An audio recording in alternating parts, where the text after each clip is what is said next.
Hello दोस्तों, स्वागत है एक बार फिर आप सभी का आपके अपने YouTube चैनल PS क्लासेस पर, जिस पर आज के वीडियो लेक्चर में स्टूडेंट पढ़ने वाले हैं धारा घनत्व के बारे में।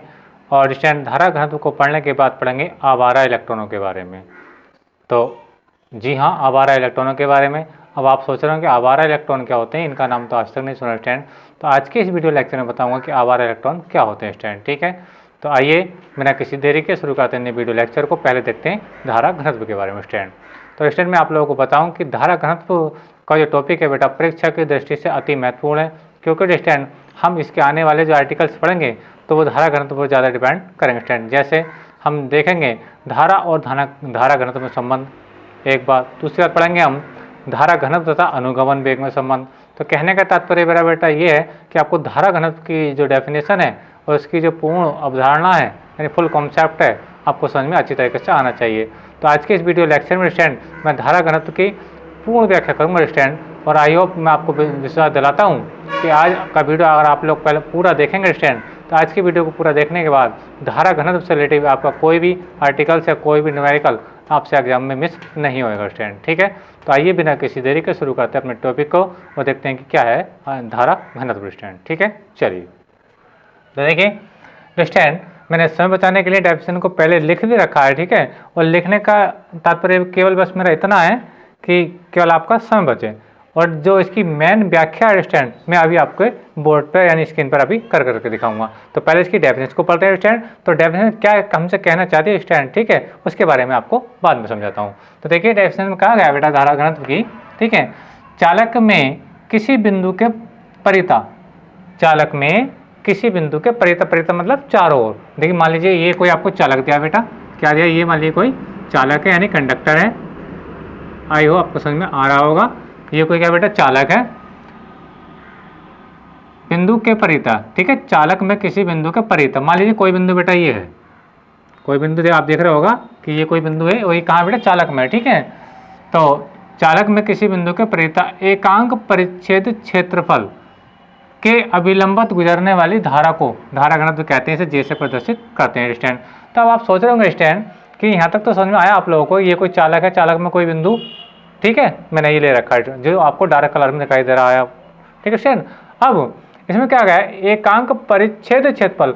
अब बेटा ये परिच्छेद क्या मीनिंग होता है, मैं इसको बताऊँ आप लोगों को, ये परिच्छेद क्या होता है, ठीक है। देखिए स्टैंड मैं आपको बताऊँ कि आपने देखा होगा किसी सलाद काटने वाले व्यक्ति को, जी हाँ सलाद, ठीक है। अब सलाद में जैसे मान लीजिए कोई व्यक्ति किसी खीरे को काट रहा है, खीरा है ना, खीरे के जब स्लाइस करते हैं स्टैंड, तो खीरे के जो स्लाइस मतलब टुकड़े जो होते हैं बेटा कुछ इस टाइप के कटते हैं। आइए देखिए मैं एक इसी में करके दिखा रहा हूँ अपने डायग्राम में। मान लीजिए कि इसको ध्यान से समझें स्टैंड,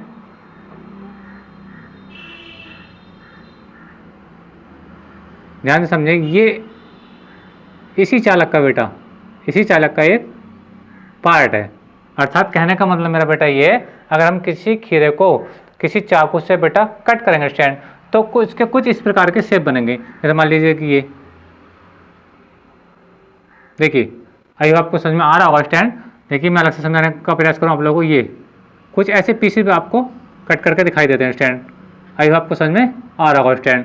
तो अगर हम चाकू से बेटा किसी खीरे को काटते हैं तो कुछ इस प्रकार के टुकड़े दिखाई देते हैं, ठीक है। तो इस प्रकार के जो टुकड़े होते हैं बेटा उसको बोलते हैं बेटा परिच्छेद। क्या बोलते हैं बेटा उसको, परिच्छेद, ठीक है। और परिच्छेद और आगे क्या लिखा बेटा क्षेत्रफल लिखा है, तो यानी इन टुकड़ों का जो भी एरिया है बेटा, ये जो भी इसका ये एरिया स्टैंड, ये क्या कहलाता है बेटा, इसका क्षेत्रफल कहलाता है। यानी पूरा मिलाकर के मीनिंग क्या हुआ बेटा परिच्छेद क्षेत्रफल का, देखिए परिच्छेद क्षेत्रफल यानी परिच्छेद में इस चालक का कोई कटा हुआ टुकड़ा स्टैंड, ठीक है, और उसका एरिया जो मैंने अलग से काट करके दिखाया स्टैंड, ये जो एरिया है बेटा तो ये कहलाएगा बेटा परिच्छेद क्षेत्रफल कहलाएगा स्टैंड, ठीक है। आई होप आपको समझ में आया होगा स्टैंड, ठीक है। तो इस क्षेत्रफल के अभिलंबित गुजरने वाली धारा, अभिलंबित गुजरने वाली धारा, ठीक है, धारा को धारा घनत्व कहते हैं, इसे जैसे प्रदर्शित करते हैं स्टैंड। तो अभी देखिए मैं डायग्राम से तो बाद में समझाऊँ स्टैंड, पहले इसकी डेफिनेशन पर हम गौर करते हैं कि इसने क्या कहा गया है। देखिए मान लीजिए बेटा कि ये जो इसका जो मैंने ये क्षेत्रफल लिया है बेटा, इसका मान लीजिए जो इसका जो एक पीस लिया है बेटा, इसका क्षेत्रफल क्या है बेटा, ए है, क्या है बेटा ए। और मान लीजिए स्टैंड इसके अंदर, इस चालक के अंदर इस क्षेत्रफल के लंबवत आई धारा प्रवाहित हो रही है स्टैंड, मान लीजिए I धारा प्रवाहित हो रही स्टूडेंट। ठीक है, तो देखिए मैं आपको समझाने का प्रयास करूँ। देखिए ए क्षेत्रफल से कितने क्षेत्रफल, ए क्षेत्रफल से कितनी धारा प्रवाहित हो रही है, I धारा प्रवाहित हो रही है। देखिए मैं आपको समझाऊँ, ए क्षेत्रफल से प्रवाहित होने वाली धारा कितनी बेटा, प्रवाहित होने वाली धारा, होने वाली धारा कितनी बेटा, वेरी गुड, I है। कितनी बेटा, I है। अब इसने कहा क्या बेटा, इन्होंने कहा है एकांक क्षेत्रफल से। किससे बेटा, एकांक प्रतिच्छेद क्षेत्रफल से। तो एकांक का मीनिंग क्या हुआ, देखिए ध्यान समझे। तब लिखेंगे एकांक क्षेत्रफल, एकांक क्षेत्रफल से होकर गुजरने वाली धारा, गुजरने वाली धारा क्या होगी स्टूडेंट, वो होगी आपकी I upon A, I upon ए।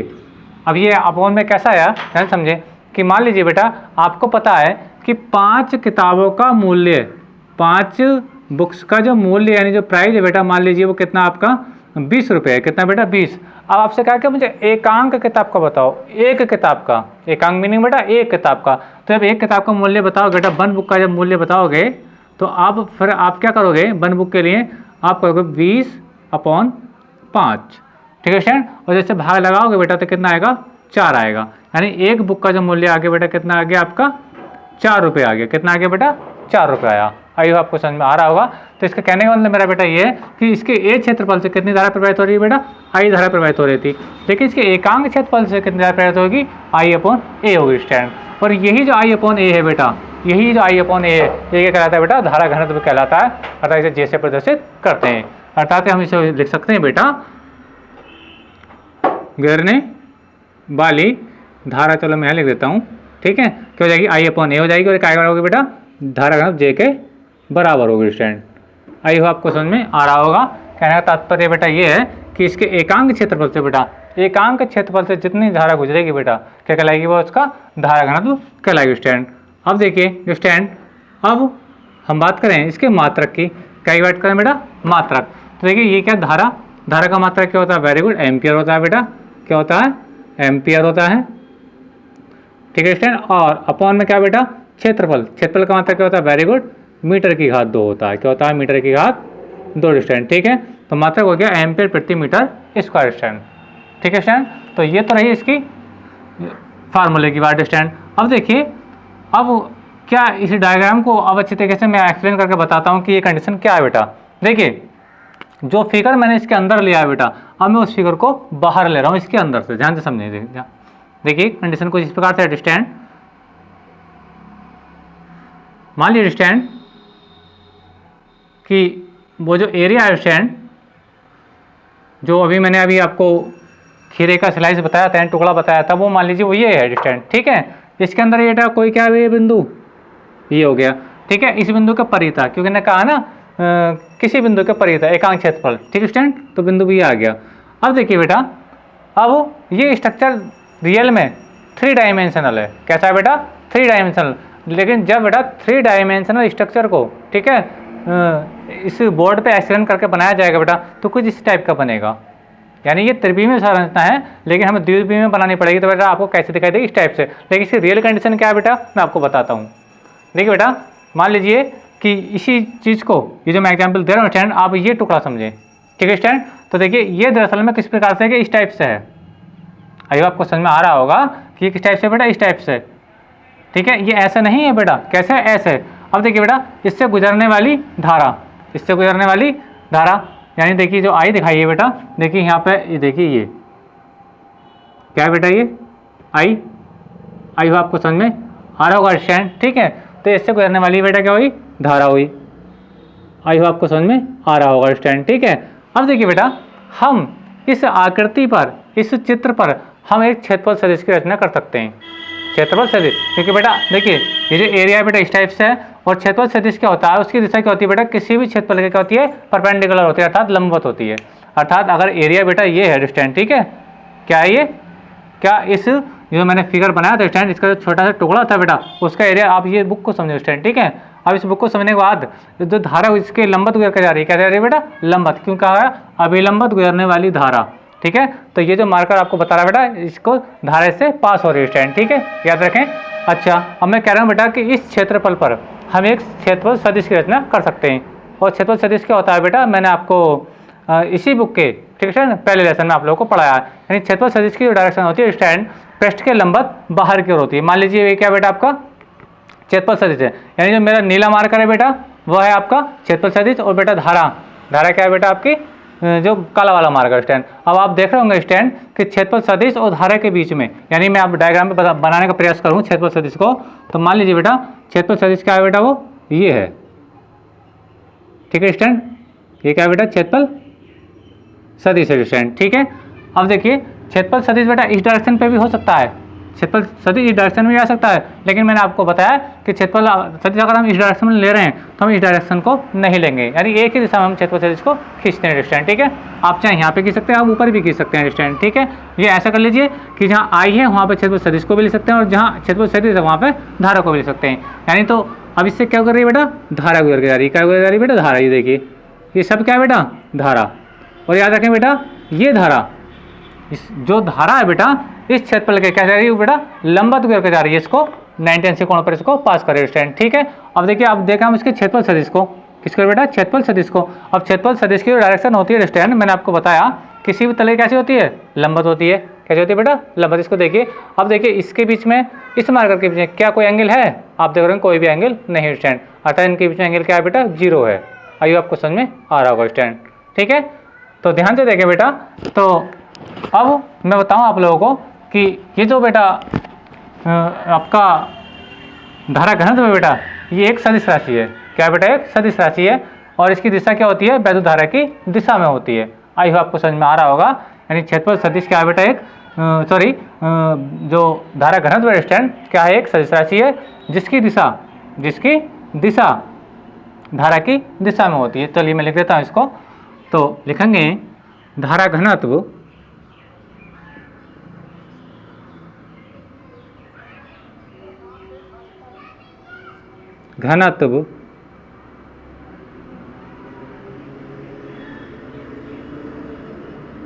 एक सदिश राशि है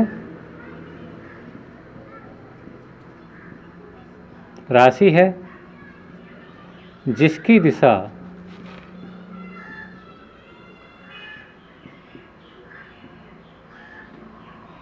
धारा की दिशा में होती है, धारा की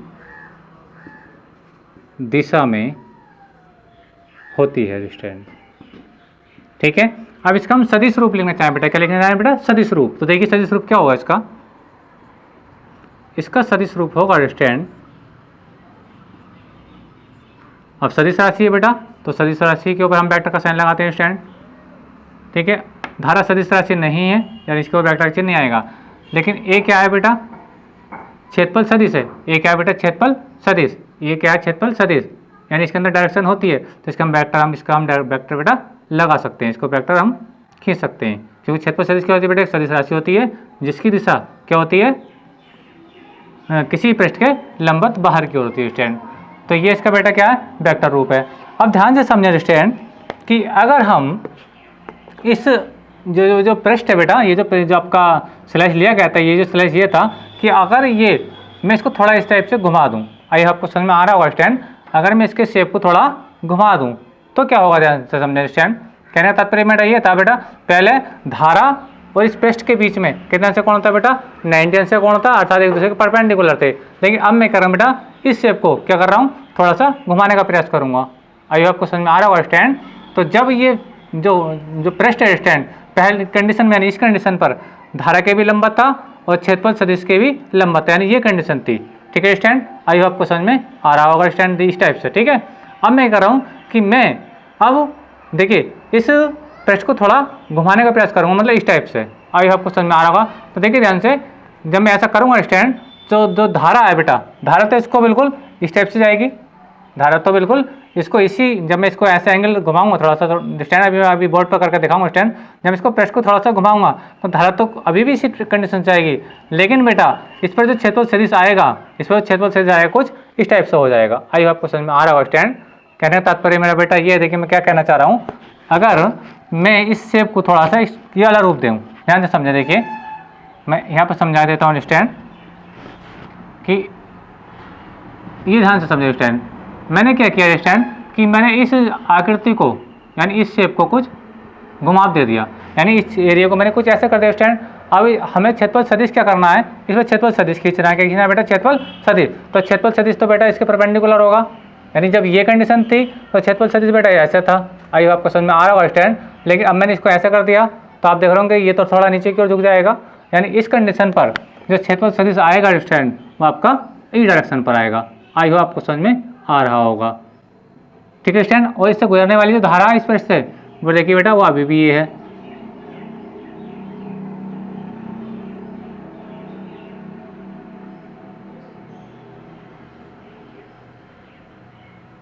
देखिए स्टैंड, ये मैं कहना चाह रहा था आप लोगों से। ये क्या बेटा आपकी धारा है। अब आप देख रहे होंगे स्टैंड इस धारा के बीच में, चलिए मैं यहाँ पे लिख देता हूँ, ये क्या बेटा आपकी धारा। अब ये क्या बेटा, ये धारा की डायरेक्शन है, ये क्षेत्रफल सदिश की डायरेक्शन है, तो इसके बीच में देखिए बेटा कोई ना कोई एंगल बन रहा है। आई आपको समझ में आ रहा है स्टैंड, ठीक है। यानी कहने का मतलब मेरा बेटा ये है कि जब अपना शेप, ठीक है, ये फिगर स्टैंड, ठीक है, इस टाइप से था तो धारा और क्षेत्रफल सदिश दोनों के बीच में बेटा कोई भी एंगल नहीं था स्टैंड, इन दोनों के बीच में कोई भी एंगल नहीं बन रहा था स्टैंड, ठीक है। लेकिन इस कंडीशन पर जब मैंने शेप को बेटा थोड़ा सा घुमाया, इस शेप को थोड़ा सा मैंने इस टाइप से बेटा घुमाया, तो कंडीशन घुमाने के बाद क्या हुई बेटा, ये कंडीशन प्राप्त हुई, यानी धारा और क्षेत्रफल सदिश के बीच में कोई ना कोई बेटा एंगल बना। और जब एंगल बना तो इस कंडीशन पर धारा घनत्व कितना होगा वो और आपको बताना स्टैंड। तो चलिए देखिए मैं आपको समझाने का प्रयास करूँ। जब हम पृष्ठ को थोड़ा घुमाएंगे, ठीक है, तो क्या हो जाएगा, देखिए इस कंडीशन पर जे बराबर रहेगा, जे बराबर आई अपॉन, अब देखिए बेटा यहाँ पे ए का हमें वो घटक लेना है, यानी जो क्षेत्रफल सदिश है बेटा हमें वो घटक लेना है जो धारा की दिशा में हो, धारा की दिशा में। था मेरा कहने का मतलब बेटा ये है कि यहाँ पे अगर ये जो वेक्टर है बेटा आपका ए, मान लीजिए वेक्टर, चलिए मैं थोड़ा ऊपर बना के समझा देता हूँ यहाँ पे। तो देखिए वेक्टर ए बेटा आपका ये है, ठीक है स्टैंड, ये वेक्टर ए है और मान लीजिए कि इधर से इसका एंगल थीटा बना है स्टैंड, ठीक है, क्या बना है, थीटा। तो इसको समझें, तो जिधर थीटा बना होता है तो उधर बेटा हम क्या लेते हैं, कोस थीटा लेते हैं, क्या लेते हैं, कोस थीटा, यानी ये जो घटक रहेगा आपका ए कोस थीटा हो जाएगा। अब इधर तो एंगल बना नहीं है बेटा, एंगल इधर नहीं बना, तो इधर क्या रहेगा बेटा, ए साइन थीटा रहेगा, क्या रहेगा, ए साइन थीटा रहेगा। यानी आइए आपको समझ में आ रहा होगा। चलिए मैं इस चीज़ को दोबारा समझाऊँ कि मान लीजिए कि मेरा कहने का तात्पर्य बेटा ये है, अब मैं दूसरे तरीके से इसको समझाने का प्रयास कर रहा हूँ स्टैंड। देखिए स्टैंड, ये कोई वेक्टर ए है, क्या है बेटा, वेक्टर ए, देखिए ये वेक्टर ए है स्टैंड। अब थीटा बेटा मान लीजिए कि इधर बनना है, इधर बनना है स्टैंड। जब थीटा बेटा इधर बन रहा है स्टैंड, तो आप ध्यान से देखें कि अब थीटा इधर, तो इधर मुझे क्या लेना पड़ेगा बेटा, ए कोस थीटा लेना है, यानी हम ए का जो घटक लेना पड़ेगा कोस थीटा लेना पड़ेगा, ए कोस थीटा। अब हम इस साइड लेंगे, ऐसा क्यों करा हमने, क्योंकि जिधर थीटा होता है बेटा उधर ही कोस थीटा लेना होता है, यानी थीटा की साइड ही हमें क्या लेना होता है बेटा, कोस थीटा लेना होता है। अब इधर थीटा नहीं है तो इधर नहीं, तो इधर ए साइन थीटा आ जाएगा। आई आपको समझ में आ रहा होगा। आपको घटक लेना बेटा आना चाहिए, और आप घटक को डिसाइड नहीं कर पाएंगे तो बेटा आपको न्यूमेरिकल करने में प्रॉब्लम आएगी। हमें कोस थीटा उस साइड लेना होता है जिस साइड हमें थीटा बना हुआ दिखाई देता है, ठीक है स्टैंड। तो आई आपको समझ में आ रहा होगा। अब देखिए बेटा क्षेत्रफल सदिश तो बेटा आपका ये ए है और धारा ये है, तो हमें अब जो थीटा किधर बनना है, हम इसको इस तरीके से समझाने का प्रयास करूँ तो मान लीजिए बेटा ये देखिए, तो क्या यहाँ पे एंगल बनना है, नहीं बेटा नहीं है ना, क्षेत्रफल सदिश तो ये है, तो इसके साथ जो डायरेक्शन का जो कोण बना है बेटा क्या है, वो थीटा ये है। तो हमें इधर क्या लेना पड़ेगा बेटा, कोस थीटा लेना पड़ेगा, क्या लेना पड़ेगा बेटा, कोस थीटा। तो ये आ जाएगा आपका, देखिए ए कोस थीटा, यानी हमें कौन सा घटक लिया, जो धारा के साथ कोई ना कोई एंगल बना रहा है स्टैंड, ठीक है। अच्छा, अब इस कंडीशन पर अगर इस कंडीशन में आई का मान निकालना चाहो स्टैंड, आई का, तो आई बराबर क्या हो जाएगा, देखिए अपन वन मानिए, कैंची गुणा करिए, तो ये जाएगा बेटा जे ए कोस थीटा। आप समझ रहे होंगे थीटा मैंने क्यों लिया, क्योंकि बेटा आई की साइड पे इसका ए का कोण बन रहा है, यानी आई और ए के बीच में क्या थीटा, तो हमें इस साइड वाला घटक ही लेना है। आई आपको समझ में आ रहा है, इधर वाला घटक नहीं लेंगे स्टैंड, ठीक है। तो इसलिए हमने क्या लिया बेटा, कोस थीटा लिया है, ठीक है। अच्छा अब बेटा आपने कक्षा 11 में एक बात पढ़ी होगी, हम जानते हैं क्या, देखिए अगर ए बी कोस थीटा लिखा होता है, ए बी कोस थीटा तो हम इसे लिख देते बेटा ए डॉट बी, यानी दो वेक्टरों का अदिश गुणन। दो वेक्टरों का क्या है बेटा, ये अदिश गुणन, यानी ए बी कोस थीटा को हम क्या लिख सकते हैं, ए डॉट बी लिख सकते हैं। तो सेम बेटा इसी प्रकार जे ए कोस थीटा को क्या लिख सकते हैं बेटा, J vector J dot vector A लिख सकते हैं। आई आपको समझ आ रहा होगा, ये कक्षा 11 का फार्मूला है, क्या का बेटा, कक्षा 11 का फार्मूला। चलिए मैं थोड़ा इसको थोड़ा साइड में लिख देता हूँ ताकि आपको यहाँ पे कोई दिक्कत ना आए। यानी हम मैं बताने का प्रयास कर रहा हूँ stand, A B cos theta को हम लिख सकते हैं बेटा ए डॉट वी, अर्थात दो वेक्टरों का अदिश गुणन स्टैंड। तो देखिए अगर मैं इस सूत्र से अपनी तुलना करूं तो ए की जगह क्या बेटा जे है और बी की जगह क्या बेटा ए है, और थीटा आपका बिल्कुल सेम है। तो आई बराबर हो जाएगा स्टैंड, आप जान रहे हैं कि हो जाएगा जे वेक्टर ए, ठीक है स्टैंड। तो ये कंडीशन थी इसकी। अगर ये कंडीशन बेटा जब पृष्ठ, ठीक है, धारा के लंबवत है, धारा के लंबवत है, ठीक है स्टैंड। यानी कहने का तात्पर्य बेटा मेरा ये है कि जब आई धारा और क्षेत्रफल सदिश के बीच में कोई भी एंगल नहीं बन रहा है, कोई भी एंगल नहीं है, अर्थात थीटा कितना है बेटा यहाँ पे, यहाँ थीटा कितना बेटा 0 है, कितना है बेटा 0 है। जब कोई एंगल नहीं है तो थीटा कितना बेटा 0 है, तो ये कंडीशन रहेगी धारा घनत्व की। कौन सी कंडीशन रहेगी बेटा, ये कंडीशन रहेगी, ठीक है। लेकिन अगर मैं इस पृष्ठ को थोड़ा बेटा घुमा दूँ, क्या कर दूँ बेटा, घुमा दूँ, तो इसका जो क्षेत्रफल सदिश है धारा के साथ कोई ना कोई कोण अवश्य बनाएगा, जिस प्रकार से ये बनाया। तो इस कंडीशन पे जो आपका जो फार्मूला रहेगा बेटा वो क्या रहेगा, ये रहेगा, यानी जे इक्वल टू रहेगा आपका आई अपॉन ए कोस थीटा। कोस थीटा बेटा इसलिए लिया गया क्योंकि ये धारा की डायरेक्शन पर थीटा बना है, ठीक है। हमें वो घटक लेना है जो धारा के साथ कोई ना कोई एंगल बना रहा हो स्टैंड, ठीक है। और उधर थीटा है बेटा, तो थीटा अब मैंने बताया जब थीटा बना होता है, ठीक है, तो वो थीटा की साइड हम क्या लेते हैं, कोस लेते हैं। और जब थीटा नहीं बना होता है, उधर थीटा नहीं है बेटा, मैंने समझा था आपको, तो यहाँ क्या लेंगे बेटा, साइन लेंगे स्टैंड। आई आपको समझ में आ रहा होगा स्टैंड। तो बेटा ये थी धारा घनत्व की अच्छी पूर्ण जानकारी जो मैंने आप लोगों को समझाई स्टैंड, ठीक है। इन डायग्रामों की बेटा आवश्यकता नहीं है, आप चाहें तो इनको नहीं भी बनाए, ये तो मैंने आपको समझाने के लिए बताया था, ठीक है। आई आपको समझ में आ रहा है स्टैंड। तो आप बेटा वीडियो को पॉज करके अपना नोट्स बना लीजिए स्टैंड। अब हम इसके बाद डिस्कस करने वाले हैं बेटा आवारा इलेक्ट्रॉनों के बारे में, अर्थात आवारा इलेक्ट्रॉन क्या होते हैं। तो आप वीडियो को पॉज करके इसको बेटा नोट कर लीजिए। अब मैं नेक्स्ट टॉपिक डिस्कस करूंगा, इसका नाम है बेटा आवारा इलेक्ट्रॉन।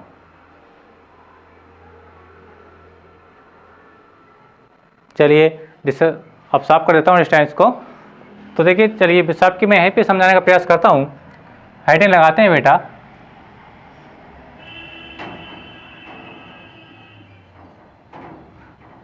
आवारा इलेक्ट्रॉन। आवारा इलेक्ट्रॉन का मीनिंग बेटा इस प्रकार बताऊं मैं आप लोगों को कि देखिए मैं अभी आवारा आवारा बार बार आपके लिए इसलिए रिपीट कर रहा था बेटा। आवारा का मतलब होता है जिसे किसी चीज़ की कोई परवाह ना हो, जिसे किसी भी चीज़ की कोई परवाह ना हो स्टैंड, ठीक है। यानी वो बिल्कुल फ्री हो, क्या हो बेटा, फ्री यानी मुक्त हो। यानी आवारा इलेक्ट्रॉनों का जो रियल नाम बेटा वो क्या है, मुक्त इलेक्ट्रॉन है बेटा, क्या है, मुक्त इलेक्ट्रॉन है। और बेटा मुक्त इलेक्ट्रॉनों को समझना आपके लिए बेहद ही जरूरी है, क्योंकि किसी भी चालक के अंदर अब इलेक्ट्रिसिटी के बारे में कुछ पढ़ना चाहते हैं बेटा, तो इलेक्ट्रिसिटी को पढ़ने के लिए बेटा आपको मुक्त इलेक्ट्रॉनों के बारे में जानकारी पूरी होनी चाहिए स्टूडेंट। क्योंकि किसी भी चालक के अंदर धारा का प्रवाह होता है तो उनका जो मेन स्रोत होता है वो क्या होता है, फ्री इलेक्ट्रॉन ही होता है, अर्थात मुक्त इलेक्ट्रॉन ही होते हैं। तो बेटा अब हम डिस्कस करेंगे कि मुक्त इलेक्ट्रॉन होते क्या हैं स्टूडेंट, ठीक है। देखिए ध्यान से मैं आप समझाने का प्रयास करूँ बेटा। देखिए मैं एक आपको सोडियम का परमाणु बना रहा हूँ, तो देखिए ये तो साइड अपनी अलग रहेगी। अब मैं थोड़ा अपना टॉपिक नेक्स्ट डिस्कस कर रहा हूँ। देखिए सोडियम का आपने नाम सुना होगा, क्या है बेटा, सोडियम Na, ठीक है। इसका इलेक्ट्रॉनिक विन्यास हम करते हैं बेटा तो 2,8,1 आता है। कितना आता है बेटा, 8, 2,8,1 आता है स्टैंड, ठीक है। अब अगर मैं इसका मैं स्ट्रक्चर बनाना चाहूँ, इसका परमाणु बनाना चाहूँ तो क्या कंडीशन आएगी, ध्यान से समझें। देखिए मैं इसका एक आइटम बनाना चाहता हूँ। देखिए मैं यहाँ पे बना रहा हूँ साइड में, देखिए मान लीजिए ये नाभिक है जिसके अंदर प्रोटॉन रहते हैं बेटा, ठीक है, और ये इसके अंदर क्या रहते हैं बेटा, न्यूट्रॉन रहते हैं, ठीक है। आप जानते हैं कि प्रोटॉन पर क्या होता है बेटा, पॉजिटिव चार्ज होता है, प्रोटॉन पर पॉजिटिव चार्ज धनावेश होता है, और न्यूट्रॉन पर कोई आवेश होता ही नहीं है स्टूडेंट, ठीक है। जब न्यूट्रॉन पर तो कोई आवेश नहीं है स्टूडेंट, लेकिन किस पर आवेश है, धन आवेश है, लेकिन प्रोटॉन पर।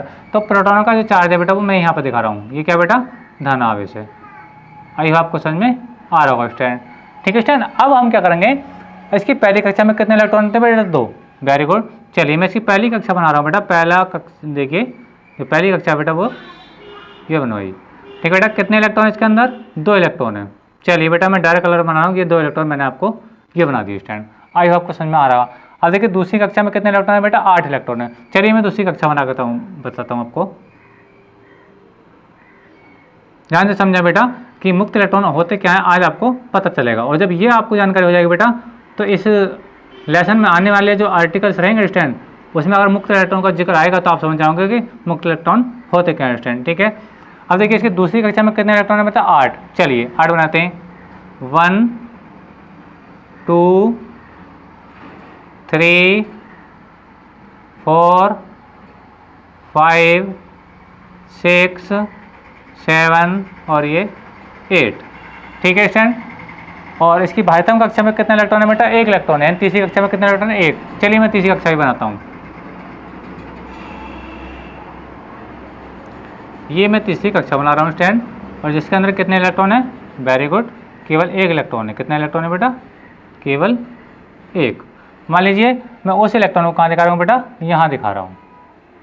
आइए आपको समझ में आ रहा है। देखिए मैं सोडियम परमाणु बनाने का प्रयास किया है स्टैंड, जिसके अंदर कितने इलेक्ट्रॉन है, 11, 2 8 1, ठीक है। पहली कक्षा में 2 इलेक्ट्रॉन ये रहे, दूसरी में 8 है, तीसरी में क्या हो गया बेटा, 1 इलेक्ट्रॉन बेटा ये रहा स्टैंड, ठीक है। अब आप जानते हैं बेटा प्रोटॉन पर तो क्या होता है, पॉजिटिव चार्ज होता है, ठीक है। आई होप आपको समझ में आ रहा होगा स्टैंड। और इलेक्ट्रॉन पर कौन सा होता है, नेगेटिव चार्ज होता है। इलेक्ट्रॉन पर नेगेटिव चार्ज होता है, देखिए माइनस का साइन में लगा देता हूँ, ठीक है। चार्ज सभी जगह लगा लिए, चाहे 1 2 आप समझ देते होंगे कि इलेक्ट्रॉन के चार्ज क्या लिखा था, इलेक्ट्रॉन के चार्ज को बेटा माइनस ही से लिखा जाता है ना, तो माइनस यहाँ पर लगा रहा हूँ, ठीक है। अब देखिए ये भी बेटा इलेक्ट्रॉन है। अब आप जानते हैं स्टैंड कि नाभिक कैसा है बेटा, धनावेशित है। नाभिक का आवेश कैसा, धनावेश है। और इलेक्ट्रॉन पे कौन सा चार्ज है बेटा, नेगेटिव चार्ज है। तो आप जानते हैं कि इन इलेक्ट्रॉनों के बीच में और नाभिक के बीच में क्या लग रहा है बेटा, आकर्षण बल लग रहा होगा। क्या लगा होगा, आकर्षण बल लग रहा होगा स्टैंड, ठीक है। लेकिन ये इलेक्ट्रॉन इस नाभिक के बहुत ज़्यादा पास है स्टैंड, तो ये इलेक्ट्रॉन इस नाभिक के साथ बहुत ही स्ट्रॉन्ग बॉन्डेड होगा, अर्थात नाभिक के साथ बहुत ताकत से बंधा हुआ होगा, बहुत ऊर्जा से बंधा हुआ होगा स्टैंड, ठीक है। अच्छा अगर मैं इसी की लिए बात करूँ, मैं थोड़ा दूर हट के बात करूँ, दूसरी कक्षा में आ जाऊँ बेटा, तो देखिए ये नाभिक है और ये क्या बेटा आपका इलेक्ट्रॉन है। आइए आपको समझ में आ रहा होगा। तो अब इसकी इलेक्ट्रॉन की नाभिक से दूरी बढ़ गई, नाभिक से दूरी बढ़ गई। जैसे कि हम जानते हैं बेटा फिजिक्स में, मैंने पहले ही पढ़ा पहले चैप्टर में, कि अगर 2 आवेशित कण एक पॉजिटिव और नेगेटिव हो तो उनके बीच में कौन सा लगता है, वेरी गुड, आकर्षण बल लगता है, ठीक है। तो इनमें इलेक्ट्रॉनों के बीच में और नाभिक के बीच में बेटा क्या लग रहा है, आकर्षण बल लग रहा है, ठीक है। अब बात करते हैं कि आकर्षण बल किस चीज़ पर डिपेंड करेगा, ठीक है। एक तो आवेश के परिमाण पर निर्भर करता है, उनके आवेशों के बीच की दूरी पर निर्भर करता है। अब देखिए बेटा बीच की आपने कूलाम के नियम में पढ़ा था, एफ प्रोपोर्शनल होता है 1/r² के स्टैंड। क्या होता है बेटा, एफ प्रोपोर्शनल 1/r², यानी आर का मान बढ़ने पर एफ का मान क्या हो जाएगा बेटा, घट जाएगा। आर का मान बढ़ने पर एफ का मान क्या होगा बेटा, घट जाएगा। कहने का तात्पर्य बेटा ये है कि ये इलेक्ट्रॉन इस नाभिक के साथ ज़्यादा पास है, यानी इनके बीच की दूरी कम है, तो ये इलेक्ट्रॉन नाभिक के साथ ज़्यादा ताकत से बंधा रहेगा, अर्थात ज़्यादा एनर्जी के साथ बंधा रहेगा। अगर मैं बात करूँ इस इलेक्ट्रॉन की बेटा, तो ये इलेक्ट्रॉन इस नाभिक से कुछ दूर है इसकी अपेक्षा। आई आपको समझ में आ रहा होगा, चाहे इसको समझ लिए चाहे इस वाले इलेक्ट्रॉन को समझ लिए। पहले हमने कंपेयर किया इसकी और बाद में कर रहे हैं बेटा इस वाली कक्षा की, तो ये कक्षा इससे कुछ दूर हो गई, यानी आर का मान बढ़ गया। जब आर का मान बढ़ जाएगा तो बेटा एफ का मान घट जाएगा स्टैंड, ठीक है। अच्छा अब आप आइए इसकी तीसरी कक्षा में, यानी इस वाली कक्षा में। अब देखिए ये नाभिक है बेटा और ये क्या बेटा आपका इलेक्ट्रॉन है, तो आप देख रहे होंगे कि यहाँ से इसकी दूरी बहुत ज़्यादा हुई। पहले हमने देखा ये आर था, बाद में देखा हमने फिर ये देखा, और लास्ट में जब हम देख रहे हैं बेटा, तो ये जो इलेक्ट्रॉन है इस नाभिक से बहुत ज़्यादा दूर है। और जब बेटा यानी आर का मान ये बहुत ज़्यादा है, यानी इसकी अपेक्षा इसकी त्रिज्या छोटी थी, इसकी त्रिज्या कुछ बड़ी है और इसकी त्रिज्या बेटा सबसे ज़्यादा बड़ी है, यानी ये इलेक्ट्रॉन इस नाभिक की पहुंच से बहुत ज़्यादा दूर है इन दोनों इलेक्ट्रॉनों की अपेक्षा। तो देखिए बेटा जब ये इलेक्ट्रॉन इस नाभिक से बहुत ज़्यादा दूर है तो ये इस नाभिक के साथ बहुत दुर्बल बंध से बंधा हुआ होगा, ठीक है। जबकि ये इलेक्ट्रॉन सबसे ज़्यादा बॉन्डेड रहेगा इस नाभिक के साथ, फिर उससे कम ये रहेगा और सबसे कौन रहेगा बेटा ये। जब बेटा ये इलेक्ट्रॉन इस नाभिक के साथ सबसे कम बॉन्डेड है, यानी बहुत कम एनर्जी के साथ बना हुआ है, अगर इस परमाणु को थोड़ी एनर्जी बेटा मिल जाए, क्या मिल जाए बेटा, ऊर्जा मिल जाए, तो क्या होगा कि ये इलेक्ट्रॉन अपनी कक्षा को यहाँ से त्याग जाएगा, यानी अपनी कक्षा को यहाँ से छोड़ जाएगा। आई होप आपको समझ में आ रहा होगा। कहने का तात्पर्य मेरा बेटा ये है, यदि इस परमाणु को किसी कारणवश ऊर्जा मिल जाए, ठीक है, तो ये जो बाह्यतम कक्षा का इलेक्ट्रॉन स्टैंड बहुत लापरवाह, ठीक है स्टैंड, तो ये इस कक्षा को छोड़ करके इससे बाहर निकल जाएगा। ठीक है, जब ये बाहर निकल जाएगा तो ये ऐसा नहीं है कि पूरी धातु से बाहर निकल जाएगा, नहीं, अपनी जो परमाणु है उसकी रेंज से बाहर चला जाएगा, धातु में तो रहेगा स्टैंड। कहने का तात्पर्य बेटा, मान लीजिए अगर ये इसको मैं धातु का नाम दूँ, स्टैंड ये धातु है, मान लीजिए सोडियम धातु है, तो इलेक्ट्रॉन यहाँ पे घूम सकता है, यहाँ पे कहीं पे भी घूम सकता है स्टैंड, इसके घूमने का स्थान कहीं भी हो सकता है, लेकिन ये अपनी वास्तविक स्थिति को छोड़ जाएगा। तो यही इलेक्ट्रॉन क्या कहलाते हैं बेटा, मुक्त इलेक्ट्रॉन कहलाते हैं। कहने का तात्पर्य मेरा बेटा ये है कि मुक्त इलेक्ट्रॉन जो होते हैं अपने नाभिक के साथ बहुत लूजली बॉन्डेड अर्थात बहुत कम वैद्युत आकर्षण बल से बंधे हुए होते हैं, जिस कारण परमाणु को ऊर्जा मिल जाती है तो थोड़ी ऊर्जा ग्रहण करके ये अपनी कक्षा को बेटा छोड़ जाते हैं।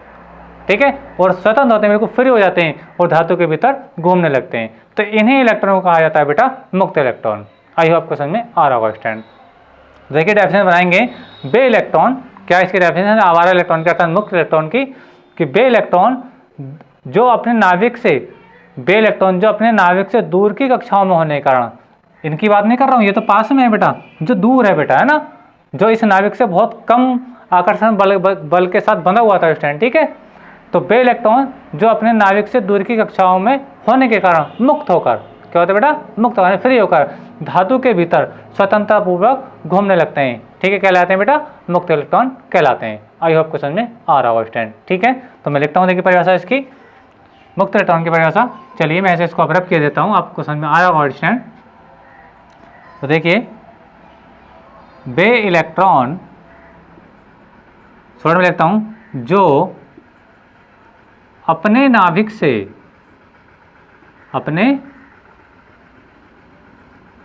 से दूर की कक्षाओं में होने के कारण, या कक्षा लिख देते हैं, चलो कक्षाओं में लिख देते हैं, कक्षाओं में होने के कारण मुक्त होकर, तो याद रखें ये जो आवारा इलेक्ट्रॉन है इसका दूसरा नाम क्या है बेटा, मुक्त इलेक्ट्रॉन।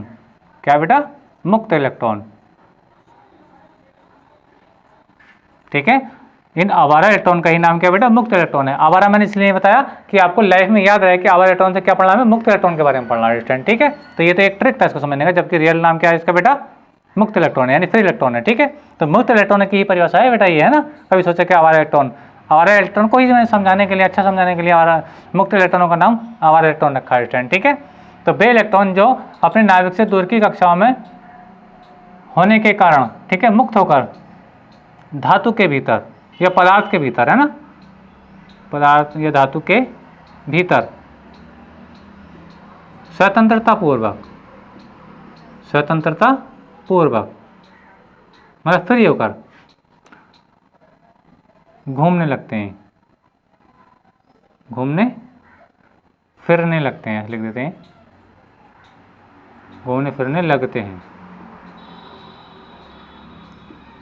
कॉमा मुक्त इलेक्ट्रॉन यानी आवारा इलेक्ट्रॉन, है ना, मुक्त इलेक्ट्रॉन कहलाते हैं। तो ये थी इसकी डेफिनेशन बेटा, कह रही वे इलेक्ट्रॉन जो अपने नाभिक से दूर की कक्षाओं में होने के कारण मुक्त होकर, ठीक है, धातु के भीतर, ठीक है, धातु के पदार्थ भी ले सकते हैं, वस्तु भी ले सकते हैं बेटा, वस्तु के भीतर स्वतंत्रता पूर्वक घूमने फिरने लगते हैं, मुक्त इलेक्ट्रॉन कहलाते हैं स्टैंड। ठीक है, तो स्टैंड हमने आज के वीडियो लेक्चर में पढ़ा, पहले हमने धारा घनत्व के बारे में जाना स्टैंड, फिर उसके बाद हमने क्या पढ़ा, आवारा इलेक्ट्रॉन अर्थात मुक्त इलेक्ट्रॉन के बारे में पढ़ा स्टैंड। तो स्टैंड आज का वीडियो आपको कैसा लगा? अगर वीडियो आपको पसंद आया स्टैंड तो वीडियो को लाइक कीजिए, शेयर कीजिए एंड कमेंट कीजिए स्टैंड, और चैनल पर नए स्टैंड तो चैनल को सब्सक्राइब भी जरूर कीजिए। आज के वीडियो लेक्चर में बस इतना ही। थैंक यू, धन्यवाद, बेस्ट ऑफ लक।